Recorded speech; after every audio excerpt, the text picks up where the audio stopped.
ya, ini dia Survivor semuanya, game yang kedua akan segera dimulai tentunya di map Purgatory. Let's go. Dan dari game pertama nih garis pesawat adil banget dari arah pertengahan dan tentunya tidak ada perubahan dari Force Divine, masih tetap diturunkan di rumahnya sendiri yaitu di Madhouse. Nah kita lihat ya, harusnya JS-Luck nih mau kemana nih? Bisa jadi dia ke arah Crossroad nih. Kalau misalkan ke arah Crossroad ketemunya nggak ada. Karena kalau misalkan berbicara Crossroad harusnya Indostar. Indostar lagi nggak main. Oh ternyata Kak Gendra ke sana guys. Biasanya memang Kak Gendra kan waktu di Purgatory match day awal. Maksud gue. Iya match day awal di week pertama. Itu waktu turun di Purgatory. Tabrakinnya anak-anak Indostar tuh di sana. BTR Tapi Kak Gendranya juga rungkat posisinya agak sulit. Tapi gak apa-apa, setidaknya kita bakal ngeliat fight yang udah terjadi karena teman-teman dari JS-Luck satu orangnya sudah terpick off. Begitu juga dengan Kings harus menyusul take down begitu saja. Disusul juga sama Zex, tinggal satu orang nih. Alif 26 mau kemana Alif 26? Ayo cari lootingan dulu, harusnya sudah pegang UMP. Ada vest level 1 juga helm 2. Ini masih cukup tapi kita ngelihat ternyata dari Alif keluar dan memberikan angka poin eliminasi terhadap Kak Gendra. Oke, tadi JS-Luck nggak begitu kelihatan di game pertama ya, nggak kesorot gitu maksudnya. Tapi akhirnya mereka malah jadi makanan tim lain dan tereliminasi di ST ke. Tambah gak kesorot lagi dong. Iya, hilang. Ya udah. Hilang, nggak ada di layar ya. Di menit pertama. Itu sih yang harus diperbaiki kalau memang misalnya mereka nggak begitu kuat untuk fight di awal game. Mereka bisa hindari untuk fight di awal-awal sih sebenarnya, apalagi adanya revival itu juga mempermudah sebenarnya untuk mereka bisa reset kembali walaupun awal-awal mereka harus melakukan kontes. Tapi kita akan fokus terlebih dahulu karena hari ini Kak Jo di mana Abai ternyata kehilangan nyawanya karena tembakan yang connect sepertinya mengalami headshot. Ini 2 kali ya ketemu ya teman-teman dari Kraken. Kenapa jadi Kak Gendra? Kraken sama RRQ ketemu lagi di area Fire Bridge deket-deket atas Lamber. Tapi kita juga bakal ngeliat ini semangat oke. Masih coba untuk trading damage-nya, berhasil untuk mendapatkan satu orang dari Kiba dan juga Gardo. Oh my god, 2 orang dari Onyx Olympus. Sudah berhasil di pick begitu saja, 6 poin eliminasi sudah didapatkan oleh semangat oke. Tadi double handgun gak sih? Gue lihatnya tapi double handgunnya dapetin headshot. Mantep banget tapi setidaknya Gary masih bisa untuk melakukan reviving.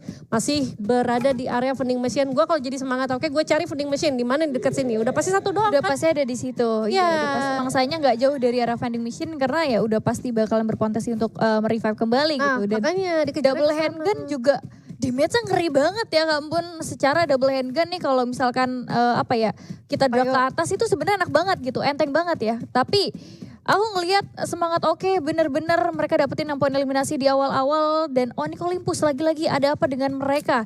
Mereka beberapa kali fight dengan tim lain itu bener-bener sedikit kesulitan. Tapi ini pertemuan antara BTR dan juga TWE kamu. Ini kelihatannya tadi satu scaler udah diluncurkan ke arah bawah, tapi ternyata EP kena trading. Ya udah, untungnya masih bisa dilakukan reviving aja, satu gua udah dibuka. Tapi agak sulit kalau misalkan fightnya jarak jauh yang posisinya open field. Nah bener aja, harus pakai mobil adik-adik langsung ngeras berdua. Kalau sendirian kasihan, jadi berdua aja biar rame. Nah udah turun, harusnya udah turun.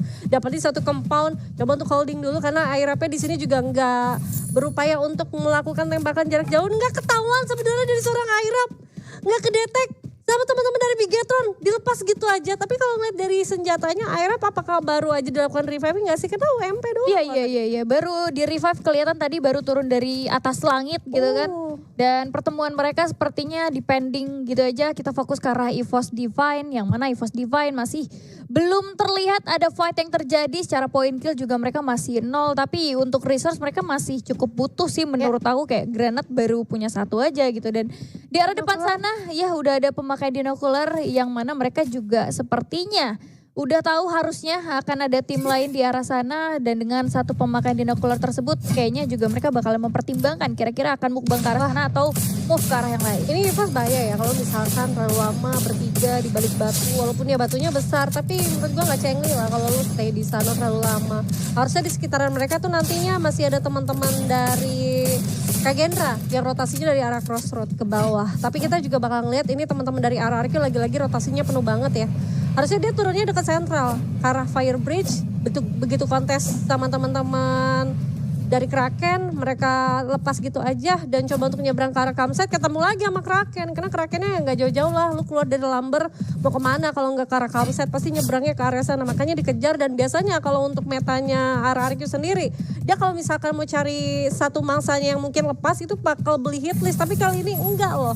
Kali ini gue ngelihat 2 round teman-teman dari RRQ nggak menggunakan hit list sama sekali. Yang artinya mungkin dia udah predik aja, ya udah nih pasti larinya ke sana-sana juga kok. Makanya di arah campsite mereka kejar. Tapi ternyata teman-teman dari RRQ mengurungkan niatnya nggak sih? Tadi gue ngelihat mereka coba untuk kembali lagi ke area Firebridge, meninggalkan teman-teman dari Kraken. Dan mungkin objektif mereka agak sedikit berbeda mungkin ya dengan nggak belinya hitlist seperti yang kamu bahas tadi. Tapi Kraken masih belum selesai, masih ada, apalagi masih ada 3 player, harusnya mereka masih bisa untuk membuktikan.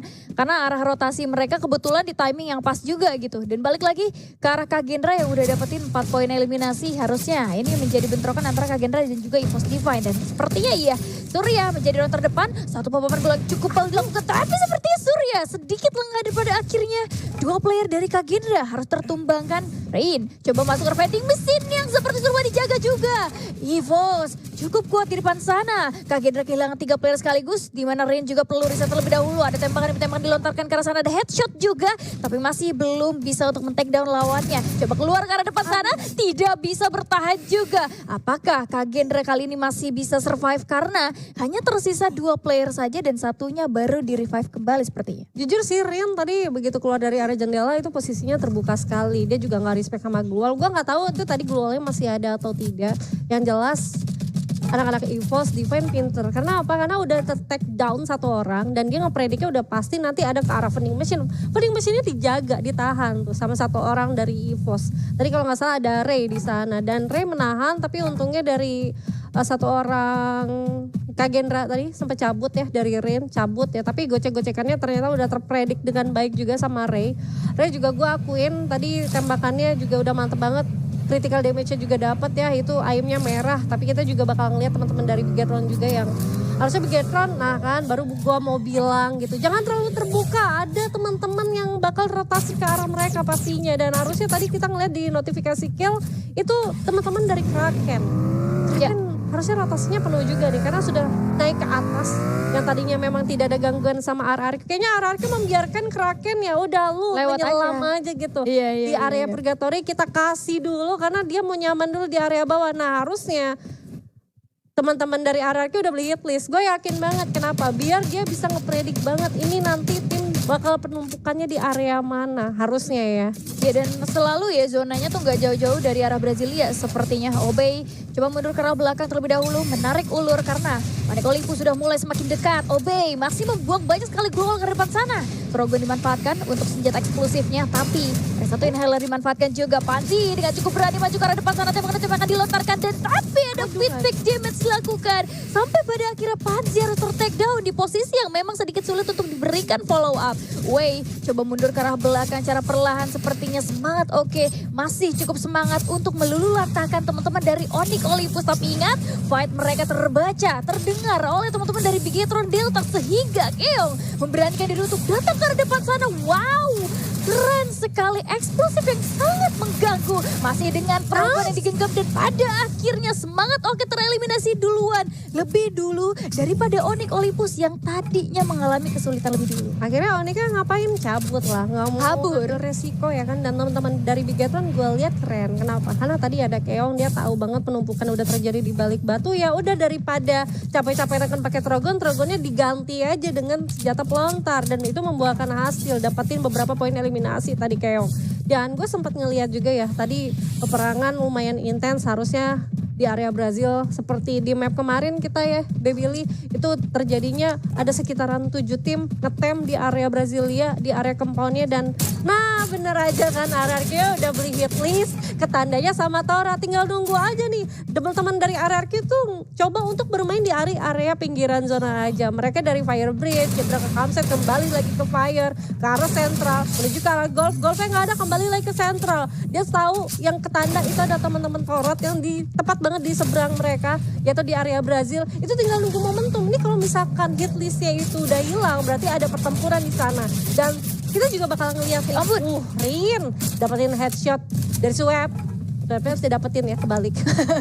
Ya, Swap langsung headshot dan kita tahu AC-18 damage headshotnya tuh sekali tap bisa langsung mati dan pada akhirnya itu di mobil padahal loh ya. Meta-meta mobil sekarang juga nggak begitu efisien sebenarnya. Tapi balik lagi karena Bigetron Delta yang secara perlahan mereka dapetin poin kill tambahan bahkan 11 poin kill yang udah berhasil mereka peroleh. Secara positioning juga mereka udah enak banget sebenarnya di arah pertengahan. Tinggal gimana caranya mereka bisa ngejaga rumahnya, bisa defense sebaik mungkin karena kalau Bigetron secara defensif nggak diragukan lagi sih harusnya. Oke, dan sepertinya di Roller udah akan diaktifkan lagi sama teman-teman dari EVOS Divine. EVOS Divine sih coba untuk make sure ya di area Brasilia ini rame atau tidak. Tapi kelihatannya tadi di minimap itu teman-teman dari Onyx berhasil untuk melakukan reviving kah? Enggak ya, ternyata bukan dari Onyx, gue gak tahu siapa ya. Pokoknya ada tuh di atas tuh. Nah kelihatan banget, banyak banget yang mengudara. Dan harusnya mereka turunnya deket-deket sama Brasilia ya. Dan lumayan beresiko harusnya kalau turun di sana. Yang pertama lu sulit banget untuk melakukan lootingan. Yang kedua lu di area Brasilia udah pasti akan menjadi makanan. Karena banyak banget tim-tim di area sana. Dan sekarang kita bakal lihat POV dari Nars yang masih coba untuk menekan satu charger boosternya. Belum membuahkan hasil. By one-nya deket-deketnya ini sama teman-teman dari RRQ. Satu orang dari RRQ dus ternyata berhasil untuk mendapatkan satu orang dari Aikal menggunakan M79-nya. Kita juga bakal lihat North masih coba untuk turun lagi, coba untuk menjaga jarak, coba memberikan pressure-nya dan ternyata Lozi somehow berhasil untuk terkena down. Betul sekali, Torat masih cukup unggul tapi tidak unggul sepertinya karena tersisa seorang Darkol dari arah kejauhan dengan menggunakan satu baretanya. Tapi sepertinya sedikit demi sedikit Torat kehilangan banyak sekali player. Masih dengan sniper dari Darkol sedikit demi sedikit bisa masuk damage-nya dari arah gol yang terpompa di arah sana. Legalot, ini kalau misalnya nggak double Legalot harusnya ter-takedown ya karena benar-benar arah aimnya tuh pas banget. Dan kali ini masih dengan tembakannya karena ada penggunaan Moko juga harusnya itu mempermudah Darkol bisa men-takedown lawan. Tapi Torat tidak bisa bertahan lagi. Aku dejavu deh Kambun, kayak di Purgatory kemarin juga RRQ Kaju tuh lumayan alot di arah bawah ya. Iya. Dan mereka rotasi ke arah jembatan dan lagi-lagi di-cut sama tim yang lain. Tapi mereka bisa buktiin terus-menerus mereka bisa defense bahkan sampai late game. Ya, dan sekarang Mal berulah nih, satu orang dari Haidans sih bakal coba untuk dibombardir. Terus ditinggal, kenapa? Zonanya udah mulai sakit. Gak apa-apa, lu udah gue press, lu gak akan kemana-mana. Kalau misalkan lu masuk nanti ketemu sama gue juga. Nah makanya tadi satu binokular yang harusnya sudah dikeluarkan juga belum ada terdetek sama sekali. Ini banyak banget harusnya sudah penggunaan binokular supaya apa? Supaya memberikan informasi ada beberapa orang aja kalau misalkan di satu komponen itu nanti akan mereka retake. Dan kita juga ngelihat tadi pembahasan tentang RRQ dan juga teman-teman dari Torat ya. Kelihatan Darko walaupun tadi Mokonya aktif double sniper tapi dia tuh kena hit list loh. Jadi ya udah gampang banget. Itu benar-benar sabar banget dari Legalot. Coba untuk dibalik glue wall, dia sadar glue wallnya tebal dan kalau misalkan glue wall itu dihitnya sama sniper nggak terlalu hancur. Jadi mainnya sabar aja dulu dan ya sekarang Haidans walaupun harus tertumbang tapi berhasil untuk mendapatkan satu orang dari Bara. Untungnya belum coba untuk langsung dikonfirm killnya dan sekarang Maal. Nice. Benar-benar nice. Airap udah langsung dijatuhkan begitu saja. Morp 4 poin eliminasi Zero. Masih coba untuk mengganti satu senjata. Yes, itu dia. Dan balik lagi Morp masih belum bisa bernafas kali ini. Karena dikaju masuk ke arah depan sana tapi abai. Satu shotgunnya. Coba dicas ke arah depan terlebih dahulu. Tapi masih belum bisa membuahkan hasil. Arah atas ternyata kosong. Dan sepertinya kali ini Abai akan turun ke arah bawah. Secara perlahan ada granat yang mulai masuk juga. Jadi teman-teman dari Kazu ternyata Morp memilih untuk mundur sejauh mungkin. Dan mereka di satu tempat yang sama. Abai masih membuang satu glol ya untuk memblokir damage yang mulai masuk juga. Razor pun masih bertahan ke arah belakang sana. Secara perlahan mereka coba bergerak dulu. Karena mereka sama-sama di bibir zona yang mana. Mereka nggak tahu zona selanjutnya akan ada di mana. Zonanya juga udah mulai sakit. Dan kali ini mereka harus selesaikan pertempurannya mau nggak mau. Karena di arah pertengahannya udah ada TWE yang stay di arah sana Bebun. Ini Morp sebenarnya nggak jauh-jauh amat ya. Karena kalau misalkan jauh udah pasti akan terpantau sama tim yang mungkin ada di compound seberang sana. Tapi ternyata tembakan pun nggak akan terhindarkan. Kontes benar-benar akan terjadi antara RRQ dan juga Morp. Kelihatan kali ini teman-teman dari Morp digebek begitu saja di satu compoundnya. Dan harusnya satu orang dari Morp juga berhasil di take down. Tapi Razor, ya ampun Razor pecah kepalanya untungnya. Masih ada Abai juga. EVOS Divine somehow juga harus berpulang di ST kelima. 4 tim yang tersisa. Bigetron kali ini 16 poin eliminasi. Wonderful. Kita juga ngelihat tadi ada penggunaan satu portal go yang sudah disiapkan sama teman-teman Bigetron. Bigetron sadar ini ada perangnya tuh di area rumah. 13. Betul sekali ya, masih cukup krusial ya namun masih dengan Onyx Olympus yang kehilangan banyak kali rosternya. Gareth tersisa tapi poinnya sudah mulai sedikit dan pada akhirnya Onyx Olympus tereliminasi di posisi yang keempat. 3 tim lagi sejauh ini RRQ masih cukup unggul, mereka menguasai sejauh ini zona terakhirnya. Bigetron juga masih dengan di posisi yang sama di kempon yang sudah mereka huni sedari awal tadi. Dan Tiger Wong Esports yang sebenarnya dari awal posisinya udah dapetin posisi yang enak. Tapi sayang sekali hanya tersisa seorang Irap aja yang bahkan diberikan banyak sekali pressure sepertinya oleh teman-teman dari RRQ Kazu. Dan untuk sejauh ini ada clash squad seperti yang terjadi karena 4 lawan 4 sudah mulai terjadi antara RRQ Kazu dan juga Bigetron Delta. Tapi Legal harus takedown, masih ada 3 player tersisa dari RRQ. 11 poin eliminasi berhasil mereka kantongi. Abai masih bisa stand by tapi sebenarnya tidak bisa bertahan lebih lama lagi karena Razor memberikan follow up dari arah bawah, sedikit sulit. Lagi dan lagi booster sudah mulai diarahkan ke arah lawannya, tapi Razor akan berpindah tempat terlebih dahulu. Sepertinya mengambil posisi yang lebih enak lagi. Keong masih bisa men-takedown satu persatu player Bigetron Delta masih utuh dengan 4 playernya. 17 poin kill berhasil mereka secure dan kali ini ada senjata eksplosif yang mewarnai pertempuran mereka. RRQ hanya tersisa 1 player dan pada akhirnya mereka tereliminasi dan booyah untuk Bigetron Delta. Ampun ya ampun, Bigetron.